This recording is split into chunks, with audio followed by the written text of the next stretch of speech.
Here's the thing. We're on the last part of when they say no, and we're going to talk about getting out of your own head.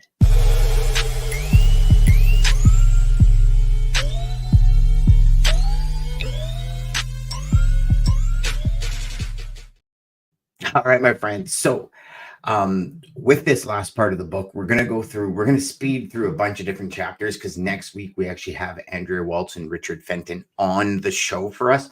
I'm giggling because I love this chapter that we started with, and I did this strategically because I didn't want to end with it last week. I wanted to start with it this week. So when they say no, you're not going to die. And this is one thing that I can tell you. Here's the thing. When you hear no and it impacts you in a severe way, it probably means that your pipeline's not full enough. And so when we catastrophize things, and I probably butchered that word, when we do this, we do things like, oh my God, if I don't make this deal, then I'm not going to get my commission. If I don't get my commission check, I'm not going to be able to pay my mortgage. If I can't pay my mortgage, I'm going to lose my house. And oh my God, and all this. And what is the end result of all that? Like, what is the nucleus of it? The nucleus is the fact that you didn't have a big enough pipeline in the first place. So we end this with no is just a word. Hearing it is really not going to kill you. Okay. So again, we go back to the idea of that no hurts you more when your pipeline's not full. And we're going to get into it in other chapters. But here's a little bit of the idea when it comes to resistance and when it comes to stickability, when it comes to, no, I'm just going to leave it at stickability because I believe in that word stickability. Some people might call it persistence, but when you look at it as stickability, going to it, right? So did you know that it takes an average of 8 cold calls to reach a prospect? 60% of customers say no 4 times before saying yes.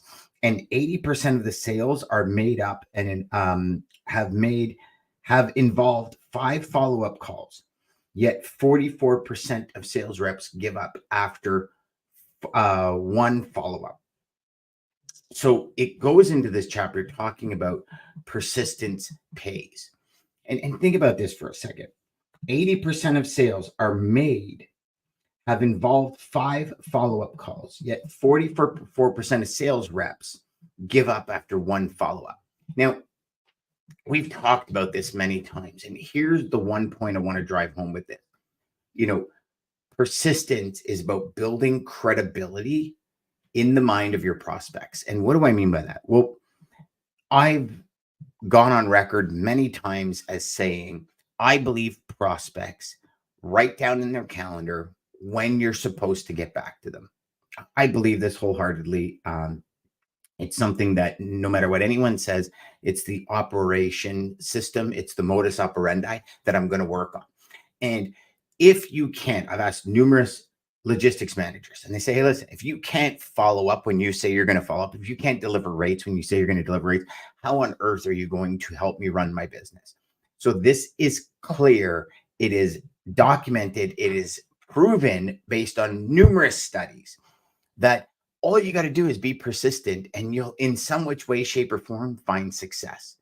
To me, I see that as a huge benefiting factor for us as sales reps to get insanely good at follow-up, to get insanely good at our schedules. I talk about the same things over and over and over again, because by getting insanely good at them, you actually level up your ability to close business. You level up the ability to make money. You level up the ability to serve clients at the highest level.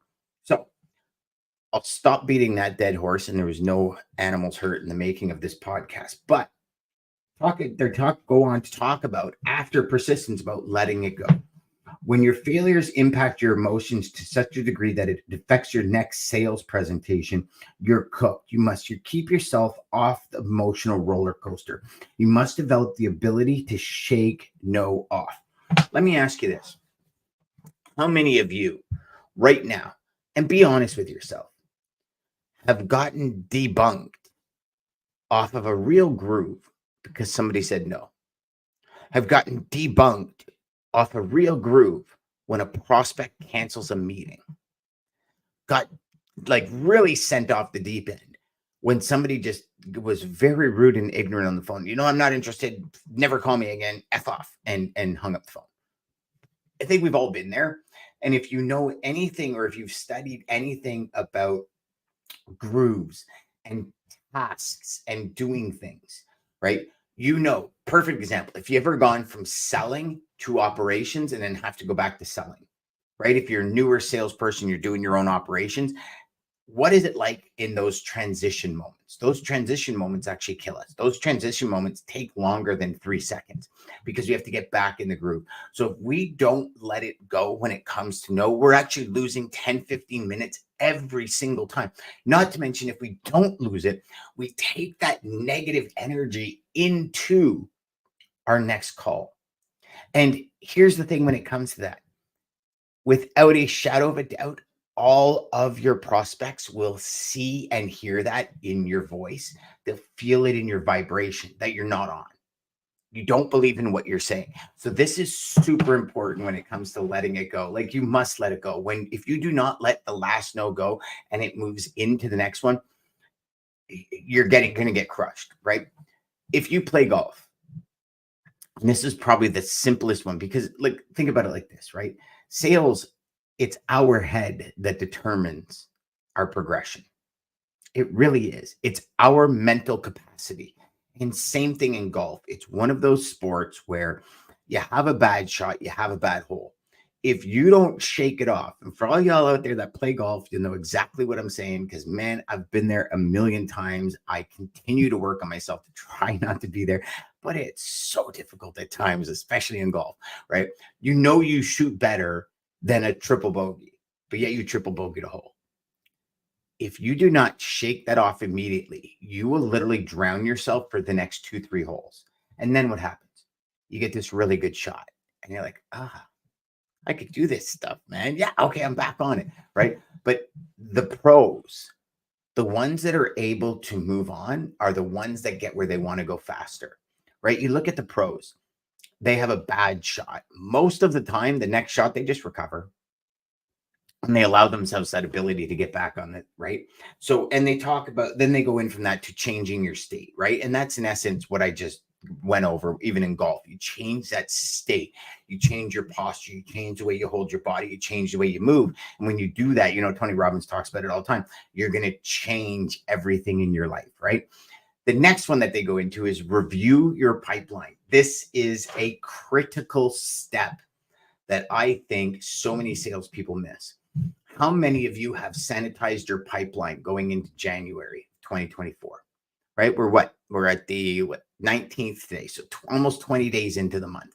How many of you have you really sanitized your pipeline? How many of you have reviewed what you have, what you need to do, maybe some of the key elements in that pipeline? How many of you have really done it? You know, I think that if we don't review and constantly sanitize our pipeline, and what I mean by that is going through each of your prospects, like even your hot prospects, and saying, what's changed? Is anything changed in this last little while that I should be aware of? You know, sanitizing, going through and saying, you know what, I've reached out, I've had 6 phone calls with this person, they're not moving forward. Maybe it's time to put an ultimatum on the table. And I don't mean to sound like an asshole when I say it, but the reality is that we really need to put that ultimatum on the table sometimes. I mean, I can remember, I don't know, countless customers I've had ongoing calls and calls and calls, and it just feels like they're not really going anywhere. And then I stop and I say to them one day and say, hey, listen, we've had like 17 calls. I've quoted you on X amount. You've asked for this, I've given you that. You've asked for this, I've given you that. Am I missing something, or like, is there a reason we're not doing business yet? And that to me is sanitizing my pipeline, because that to me helps me kick the tire kickers out of my world, because I don't have time to deal with them. If what I'm offering and what I'm able to do, what my company is able to do, does not inherently work with where they're going, then in the end, why am I doing what I'm doing? I'm wasting my time. I'd rather move on to other pieces of my pipeline that are going to move the needle in my business. And this brings us directly into the next part. Some of you might be saying to yourself, Dan, well, how can I tell somebody that? Well, you tell them with a story. And I love this part of it because when they say no, tell a story. According to research at Stanford University, people retain only 5% to 10% of the facts in a sales pitch. When it includes a message, it cranks right up to 70%. So what stories? I've often said, and then if you've been in any of my inception groups, any of my training, I often say, keep a catalog, a story catalog, because I believe every challenge, every objection, every answer a prospect gives you on a sales call can be overcome with a story. I'm sure you have a story. If you've ever looked at my QCESP, my qualifying, clarifying expert story positions framework for all sales calls, stories are so important. When I share a story with you, when I relate something back, like I just did a few minutes ago, the story about how you've had a bad hole in golf and then getting back on the horse faster than anyone helps you have a great game. If you've ever played golf, you remember that story, because what I'm doing is when I share a story with you, I'm relating a story in my world. But what happens with you when you hear that story? You relate it to your world. You relate it to points in your world where maybe you failed, maybe you've succeeded, maybe you've been in that position and you're going, damn, that's right. See, that's where stories get us. That's where all of this starts to change, because we remember that story. So you're going to go on your day today and you're going to have a bad no. And all of a sudden you're going to remember, well, I remember that story Dan said about golf. I remember that. And maybe you're not even going to remember that I said it. Maybe you're going to remember that, oh my gosh, that was like when I had this bad hole in golf. I got to shake this off and move on. Right? These are the things that connect us in our head. So it didn't surprise me when I heard 5% of people remember facts, 70% of the people remember the stories, right? Everything is a story. Every movie you watch is a story. Every great YouTube video that's edited properly is a story. Everything we do is based on stories. So what is your story hub? Do you have a story hub? Do you have a story box where you can just pull stories from, pull all these things from that help resonate with your prospects? Something to think about, right? See it as a gift. Seeing no's as a gift, you'll be able to learn more and profit from them later. I love this part, right? So here's something from Melanie Perkins. Now, for all of you that don't know who Melanie Perkins is, she's actually the creator of Canva. Y'all know what Canva is, right? So she said in an interview with entrepreneur.com, she says, I revised our pitch deck after every meeting more than 100 times a year to answer the questions or fix the reason for rejection from the last one. The normal thing to do after the 100th no would be to stop, but I just had to persevere. I had to continuously pour my energy into things that I could redefine and fix. So how many of you adjust your, I hate calling it this, but adjust your pitch, adjust your sales process based on what's not working? Interesting thought, right? So enjoy it. This is one that I've learned very quickly from so many of my coaches. And one of them, Brendan Burchard, says, embrace the suck, right? Enjoy your sales process. Because if you don't enjoy it, you're just going to hate it. And if you hate it, you're not going to do it. And if you're not going to do it, you're not going to have a full pipeline. If you're not going to have a full pipeline, let's face it, you're not going to succeed, right? So let's just call a spade and say, we got to enjoy it. And this goes right into so many different levels of it may not be the truth, right? And the reason I say that is because when they go from enjoy it section to it may not be the truth. So enjoy what you're doing. And then secondly, stop and say to yourself, maybe what's happening in my prospect's mind isn't the truth. And I say it to you like this. So think of it like this. if you just call your prospect up, and this goes into a couple of different areas, but I'm going to summarize it in this way. You just call your prospect up. There's no real connection. There's no bond. There's no truth. So when you call a prospect up on the first call, or when you're first connecting with a prospect, do you really expect them? And this is one thing that drives me nuts in every industry with all sorts of sales trainers is probe to find the problems. If somebody doesn't know you, if somebody doesn't trust you, do you really think they're going to tell you their problems? Because in essence, what does it do from a status perspective when somebody shares their problems with you? It reduces their status. If they don't know you and you're walking into a company and you're saying, okay, so what's the problems you're having? Every problem they admit to is in some way, shape, or form directly correlated to the job they're doing. And it's not, but mentally we make that connection, right? And why would you assume that somebody would tell you all of their problems? Somebody would say to you, oh yeah, I'm really having this issue right now. Or they're saying, the system I set up here for the last 5 years isn't working and it's falling flat on its face. Like, these are conversations you're going to have later on down the funnel, but not on your first, second, even third call sometimes. Listen, don't get me wrong. We all know during COVID, if you had trucks, you had customers, because it was very rampant that there was 10 loads to one truck. So at that point, that's not a condition in the program your prospect set up. That's a market condition. We're not facing those market conditions right now.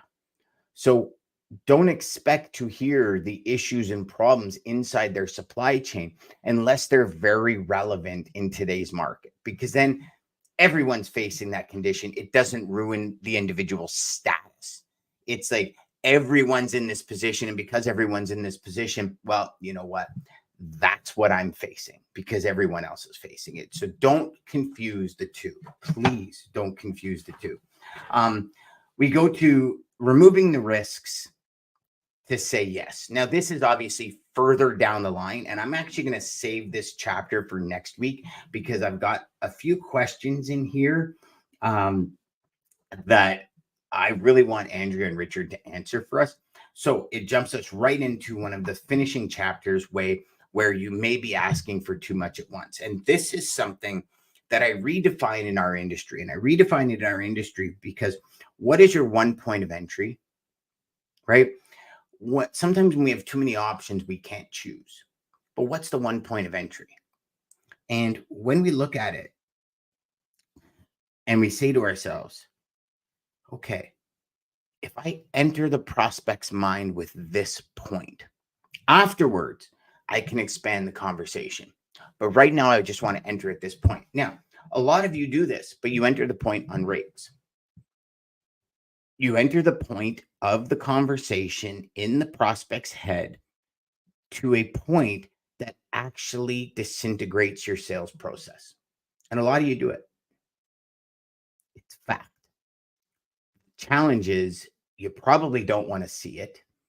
You probably haven't come to the harsh truth about your sales techniques, your strategies, your abilities. And this is something I talk about a lot when I talk about 360-degree selling.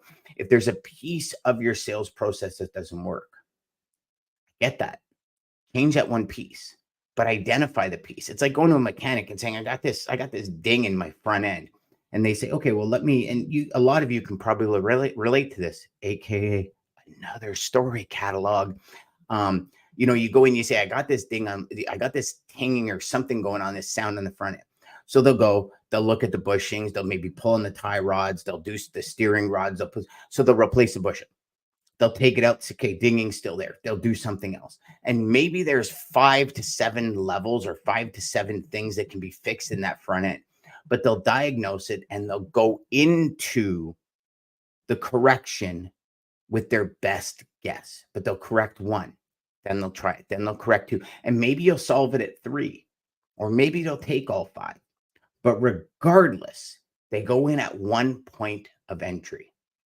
Oh, is it in the front end? Does it sound like it's the front end? They get in the car, they drive, they go, yeah, it sounds like the front end. So what's the point of entry? The point of entry is the front passenger side of the car, right? Single point of entry. Now they go into saying you may be talking to the wrong person. I'm going to skip that. And the reason I'm going to skip that is because I think at this point in our industry, if you don't know how to get to the right person, you got to take a million steps back before you get in here. Then they go into I've already summarized this, where they don't trust you yet to give you the information you need. One thing I do like is don't apologize for the price, explain it. And I've found a thing like this. This is my process for it. Here's everything we're going to do. Here's the price. And it's called a stack. And we talk about this a lot in my courses. Ryan and I have spoken about it a lot. DJ and I have spoken about it a lot. Jeff and I and Dean and I and all of us have spoken about it a lot on SalesChatter. And it is the fact that if you do not stack it properly, the price becomes relevant. But if you stack it properly, price becomes somewhat irrelevant. And some of you might disagree with me on this, and that's fine. But the fact is, I'm not talking $600, $700 to $1,000 a load price. I'm talking $50, $100, even $200. A lot of the times, what you bring to the table means more than what they expend in a price, because as Zig Ziglar said, there's cost and there's price. And if you can differentiate that and you can explain that, you can stack that, you win. And then finally, we're going to talk about finding another way. And this for me is where this book ends until Andrea and Richard get on with us. How do we find another way to say what we're saying we want to say? How do we find another way to show the value? How do we find another way to spark a prospect's interest? To me, this is one of the ever-evolving things in any industry, especially ours, is how do we find another way to pique somebody's interest? And I'm going to leave you on that note, because I'm going through my process almost weekly, thinking to myself, how can I find another way to pique their interest? Can I add something? Can I remove something? Can I get more direct on my messaging? Can I get more direct on my Q&A? Can I get more direct on my qualifying? And it's an interesting conversation. And I don't know your sales process specifically. I mean, I understand the flow probably, but I don't know it specifically. Until I do, I can't help you with another way, but I can tell you this, and I'll leave you this with this one piece, this one strategy, this one idea. If you ask yourself constantly over and over and over, is there another way for me to get the attention I need on the calls in order to do what I need to do, or at least at a minimum, get through the benefits of what I need to say? You will come up with something. You just have to stick with it. And with that, I just want to say thank you so much for sticking with us here on SalesChatter. Thanks for walking through this book with us, because next week we got Andrea and Richard on. So make sure to grab yourself a copy on Amazon if you haven't by next week. And until then, my friends, remember, go out there, make every call educational, and crush your sales.